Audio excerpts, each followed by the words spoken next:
And now, at our silver medalist spot is, drumroll please, the Jordan 12s. The Jordan 12 is a brilliant example of exceptional minimalistic design for an athletic shoe.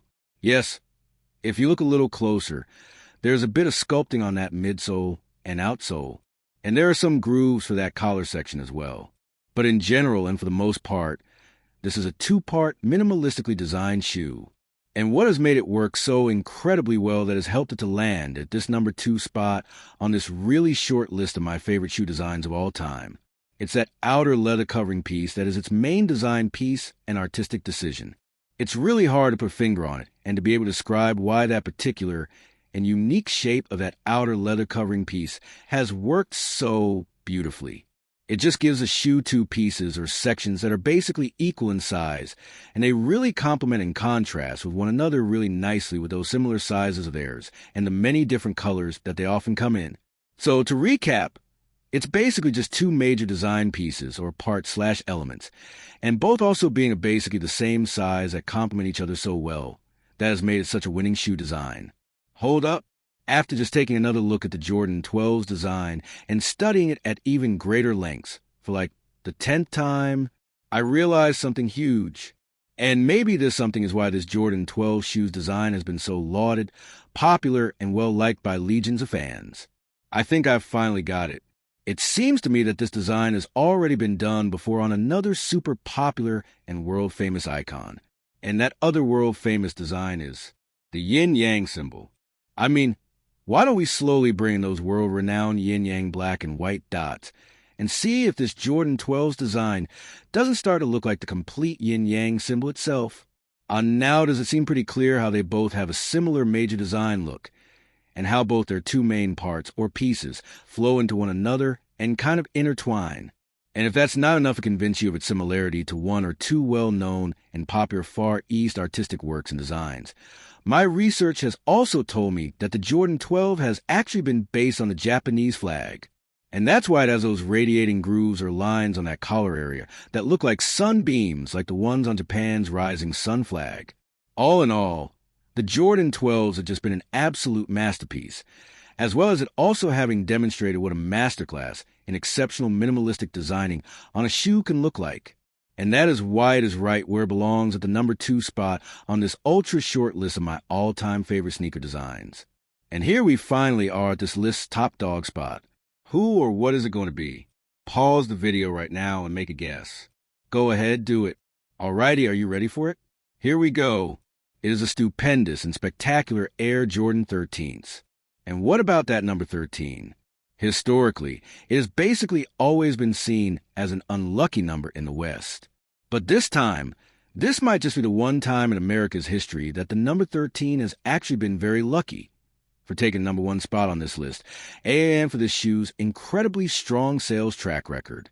Even so, some of you might still be so surprised to see me having the Jordan 13s at my number 1 spot, considering, according to SneakerDunk.com, the 13 barely made it onto the 10 best-selling list of Air Jordan shoes for 2022.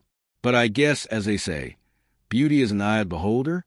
Well, number 10 for most, or unlucky 13, this is still my favorite sneaker design of all time. But why do I like it so much? I'm a big fan of any artistic endeavor that is able to achieve that delicate dance and fine balancing act of marrying or bringing together the complex and the simplistic. When an artist or designer is able to do that, to get their work within that tiny window of precision that's needed to make it happen perfectly or just right, I'm always really blown away and very impressed. I guess it's also like those who are able to achieve that building of a house of cards, or to be able to make a long and perilous tightrope walk. Those things fascinate and mesmerize me, and I'm pretty sure most others as well. But since we are talking about a basketball shoe anyways, I'd say it's also just like shooting a basketball from 30 feet away. And when you get it perfectly, that satisfying look of the net splashing backwards, and the sound that that incredibly difficult shot makes when it perfectly goes through that nylon net, is like nothing else. And both are always so satisfying to see and to hear. I'm sure the basketball players in the audience were just able to really relate to all of that. But that's what the Jordan 13 has been able to do so exceptionally well, and that's why it is my all-time favorite sneaker shoe design. It's not too plain and uninspiring, But it is not a complex jungle of contradicting design elements and too many meaningless and senseless overlapping parts and pieces either. It has gotten the formula just right and hit that proverbial dartboard right on its bullseye. It really has been able to strike that perfect balance between the two opposite ends of the spectrum so well to me. So, of course, that's why it holds this number one spot on this top 10 list of my greatest sneaker designs ever. And another huge reason why I love the Jordan 13 so much is that, like that other exceptionally designed and well-selling shoe, the Adidas NMD, the amount of awesome color combinations that you can achieve and that look great for this shoe's design seem absolutely endless. I mean, just simply by choosing to add color to that toe area or not already gives you probably an additional 50 or so different end results that you can get with its look. It's bonkers. I tried, but I just don't have the time to see all the color combinations that are out there for this incredible piece of artwork. If you're up for the task, have at it. As much as I may want to see them all myself, I have a lot more videos to write and so many to work on right now. So once again, you can have at it if you so choose. So there you have it. 10 of the absolute most legendary sneaker designs of these past 50 years, and some of the most memorable and iconic this world has ever seen, according to yours truly. How many of your personal favorites made the list? 1? 2? How about at least 6 or 7? How about absolutely none? Yikes!